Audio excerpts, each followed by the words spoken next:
보통 사람을 사회적인 동물이라고 이야기하고, 또 사람이 기계와 조금 다른 것은 사람에게는 감정이 있다라는 것입니다. 그래서 웃을 때가 있고 울을 때가 있고 기쁠 때가 있고 슬플 때가 있습니다. 근데 기계는 감정이 없습니다. 근데 오늘날에도 사람들이 모든 것들이 기계화되다 보니까 이 감정이 굉장히 메말라 있어요. 그래서 예전보다도 지금 훨씬 편하고 좋은 것이 많이 있지만, 많은 분들이 얘기하기를 옛날만 못해, 그래도 옛날에 참 좋았는데, 그런 이야기들을 많이 합니다. 특별히 이 기계화와 산업화의 그 발달로 인해서 인간들의 설 영역들이 많이 시들어갔습니다. 그러니까 우리나라 사람들이 특별히 예전에 농촌에서 보면 일을 할 때 참 신명이 났습니다. 저는 뭐 농촌에서 일해본 경험이 없지만 아마 예전에 우리 장로님 젊으셨을 때 이 모를 이렇게 심으실 때 보면, 그때는 뭐 기계로 심는 게 아니라 사람들이 쭉 서가지고 이 띠를 띄우고 하면서 그냥 심는 것이 아니라 흥얼흥얼 하면서 뭔 노래인지 서로 모르는데 박자도 틀리고 말도 틀리는데 아무튼 조화가 일어나요. 그래갖고 여러분 가끔 라디오에 보면 알지 못하는 소리가 나오는데, 이 소리는 전라남도 무슨 군에서 뭐를 할 때 들렸던 소리입니다. 근데 요새는요, 그런 소리가 나는 것이 아니라 콤바인에 막 따다다다다다다 하는 소리가 나지 인간적인 소리가 나타나질 않아요. 제가 어렸을 때 기억하기로는 버스를 타면 버스에 이렇게 찐빵 모자를 쓴 안내양이 있었어요. 참 그분들은 대단한 것 같아요. 예전에, 요새는 그러면 난리 나지만 버스가 문도 안 닫고 출발을 하잖아요. 그러면 안내양이 뒤에서 하고 오라이 하면 차가 가면서 운전 잘하는 사람이 한번 싹 옆으로 한번 하면 싹 쓸려갖고 그 문이 닫히는. 아마 서진이나 하민이는 저게 지금 무슨 얘기인가, 6.25 때 얘기인가 할 것 같아요. 보지도 못하고. 옛날에는 다 그랬단 말이에요. 그리고 안내양들이 그 주머니에서 돈 거실러 주면서 뭐 타고 내리고 그래도 기뻤단 말이에요. 근데 요새는 그러한 사람들이 다 기계를 통해서, 산업화로 통해서 다 없어지다 보니까 이게 참 기쁨이라는 것을 만끽하고 살지 못해요. 교회도 마찬가지입니다.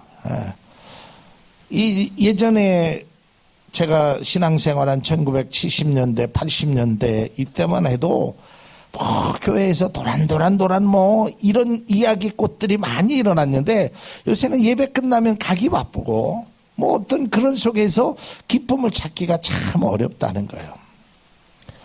여러분 바라기는 여러분의 삶에 기쁨이 회복되기를 주님의 이름으로 축복합니다. 근데 그냥 기쁨이 아니라 신앙의 기쁨이 회복되어야 돼요. 가끔 여러분 예전 것이 그리워질 때가 있습니다. 예전에 그렇게 하면서 중간에 참도 먹어가면서 막 이렇게 도란도란 했던, 김장을 하면은 뭐 많은 사람들이 모여서 함께, 아마 이제 장로님 가정도 몇 년 지나면 그런 일들마저 아마 없을 거예요.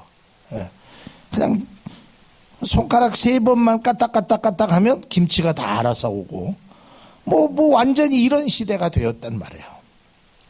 자, 그런데 우리가 세상의 기쁨보다는 하늘의 기쁨을 우리가 소유해야 되는데, 이 하늘의 기쁨은 좀 특이한 점이 있습니다. 여러분, 기쁘다고 해서 항상 웃는 것으로 생각하지만, 하나님이 우리에게 주시는 기쁨은 웃을 때도 있지만 때로는 울을 때도 있고, 때로는 내 자신을 뒤돌아볼 수 있는 그 마음도 있다라는 것입니다. 그런데 겉으로 표현하기는 그런 일들이 있지만 실제적으로 결론은 기쁨과 즐거움이 있더라 이라는 거예요. 그래서 누가복음에 보면 기쁨 또는 즐거움이라고 표현한 단어를 많이 사용하고 있습니다. 특별히 누가복음에 보면 이 기쁨, 즐거움이라는, 여러분 기억하시는지 모르지만요, 사실은 누가복음은 가난한 사람, 죄인과 세리, 사마리아인, 당시에 세상 속에서 관심 가져주지 않았던 사람들을 대상으로 많은 위로의 말씀을 하셨거든요. 그 말씀 속에서 그들이 그 말씀을 듣고 기쁨과 즐거움이 그들에게 회복되었다는 것입니다. 누가복음 1장 13절에서 14절 말씀을 보면 천사가 그에게 이르되 사가라여 무서워하지 말라 너의 간구함이 들린지라 내 아내 엘리사벳이 내게 아들을 낳아주리니 그 이름을 요한이라 하라. 너도 기뻐하고 즐거워할 것이요 많은 사람도 그의 태어남을 기뻐하리다 라고 말씀하고 있습니다. 성경 구절 몇 구절은 좀 생략하고요. 누가복음의 비유 가운데 15장에 오는 이제 비유에 관해서 집중적으로 말씀드릴 텐데요. 이 15장의 비유는 잃은 것을 찾았을 때의 기쁨을 묘사하고 있습니다. 여러분 여기서 잃은 것이라는 것이 물질이나 소유만을 의미하는 것이 아니라 여러분의 잠든 것을 한번 찾는 그 기쁨이 여러분 가운데 있기를 바랍니다. 그러니까 여기서는 특별히 어떤 신앙의 참된 기쁨을 한번 우리가 찾아보자라는 말이에요. 그 기쁨을 찾았을 때 그 기쁨을 누리며 산다라는 것이 얼마나 소중하다라는 것을 알 수 있습니다. 여러분 병원에 제가 신방을 다니다 보면 병원에 계신 분들이 한결같이 이야기하는 게 이거예요. 건강할 때가 참 좋았다. 내가 내 스스로 걸어다니고 내가 스스로 밥을 먹고 내가 스스로 뭘 할 때가 참 좋았다라고 그런 것을 이야기합니다. 그랬던 그분들이 건강을 회복하게 하면 그게 정말 즐거운 거예요. 잃어버렸던 건강을 회복했을 때도 이렇게 즐거운데 여러분 잃어버린 영혼을 찾는다면 얼마나 기쁘겠습니까? 또한 여러분의 삶에는 잃어버린 신앙을, 잃어버린 그리스도에 대한 사랑을, 잃어버린 그리스도에 대한 감격을 다시 한번 찾는 귀한 시간이 되기를 주님의 이름으로 축복합니다. 자, 이 누가복음 15장에는 세 가지 비유가 나오는데 첫 번째 비유가 잃어버린 양에 관한 비유입니다. 15장 1절에서 7절까지 나오는데 여기서 이제 잃어버린 양을 찾습니다. 찾고 나니까 뭐라고 얘기하냐면 6절에서 7절을 보면 집에 와서 그 벗과 이웃을 불러 모으고 말하되 나와 함께 즐기자. 나의 잃은 양을 찾아내었노라 하리라. 7절 내가 너희에게 이르노니 이와 같이 죄인 한 사람이 회개하면 하늘에서는 회개할 것이 없는 의인 99으로 말미암아 기뻐하는 것보다 더하리라. 자, 여러분 잘 보십시오. 여기에 보면 즐거움이라는 표현을 썼고 다 함께 즐기자라고 했고 기뻐하라 그랬어요. 오늘 본문의 말씀은 두 번째 비유로 잃어버린 드라크마를 찾은 여인의 비유입니다. 제가 전에도 이 말씀을 드렸습니다. 왜 이것이 중요하냐면 이 드라크마, 이게 동전을 그냥 찾은 것이 아니라 이건 동전의 가치가 아니라 굉장히 귀한 것입니다. 이스라엘 역사에 보면 이스라엘의 어떤 관습에 보면 신랑이 예비 신부에게 이 동전을 줍니다. 이게 증표입니다. 이걸 잃어버리면 그 혼인이 깨져도 아무런 그러한 이야기를 못하는 것 정도로 이런 드라크마가 그냥 동전이 아니라 매우 값진 것입니다. 이걸 잃어버리고 이 여인이 찾습니다. 그러니까 9절에 보면 뭐라고 나오냐면 또 찾아낸 즉 벗과 이웃을 불러 모으고 말하되 나와 함께 즐기자. 이런 드라크마를 찾아내었노라 하리라 라고 합니다. 또 10절 내가 너희에게 이르노니 이와 같이 죄인 한 사람이 회개하면 하나님의 사자들 앞에 뭐가 되니라? 기쁨이 되느니라. 그 다음에 마지막으로 세 번째 비유가 잃어버린 아들을 되찾는 아버지의 비유입니다. 15장 11절에서 32절까지 굉장히 긴 말씀인데 여기서 23절에 보니까 뭐라고 하냐면 그리고 살찐 송아지를 끌어다가 잡으라. 우리가 먹고 즐기자. 그 다음에 15장 32절에 이 내 동생은 죽었다가 살아났으며 내가 잃어버렸다가 얻었기로 우리가 즐거워하고 기뻐하는 것이 마땅하다 하니라 라고 말하고 있습니다. 그러니까 이 세 개의 비유에서 공통적으로 나오는 두 개 있는데 하나가 즐기자, 그 다음에 기뻐했다라는 것입니다. 여러분, 세상에서요 가장 그 일의 성취감을 나타내는 사람이 누구냐면 그 일을 즐기는 사람입니다. 이것을 즐기는 사람을 이길 수가 없어요. 여러분 한번 생각해 보세요. 여러분이 잘하는 것이 뭐가 있는지 한번 생각해 보십시오. 여러분들의 뭐 잘하고 있는 것, 그건 여러분이 즐기기 때문에 잘하는 것입니다. 여러분의 관심이 거기 있기 때문에 잘하는 것입니다. 여러분 억지로 하는 것은요 한계가 있습니다. 하기 싫은 것을 하는 것은 그것은 더더욱이나 힘든 일입니다. 여러분 바라기는 여러분의 인생에 즐거움이 여러분의 삶을 이끌어 나가는 귀한 은혜가 있기를 바랍니다. 그래서 즐거움으로 해야 돼요.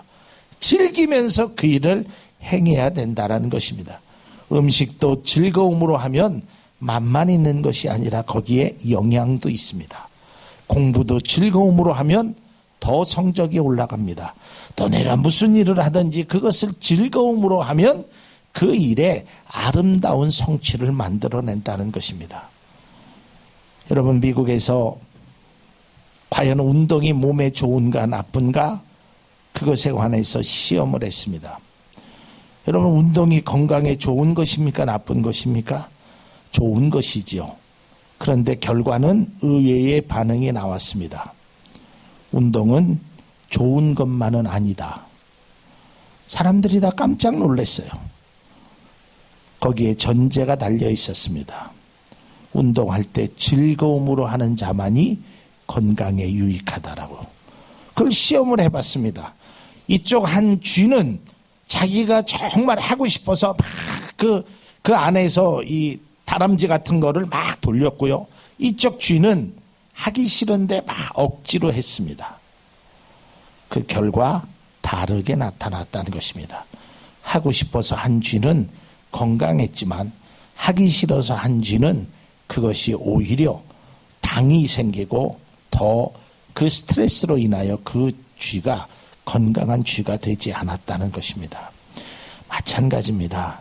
여러분 우리가 하나님 앞에 기도하는 것, 신앙생활하는 것, 또 여러분의 삶 속에서 그 어떤 일을 하든 여러분 즐거움으로 기쁨으로 할 수 있기를 주님의 이름으로 축복합니다.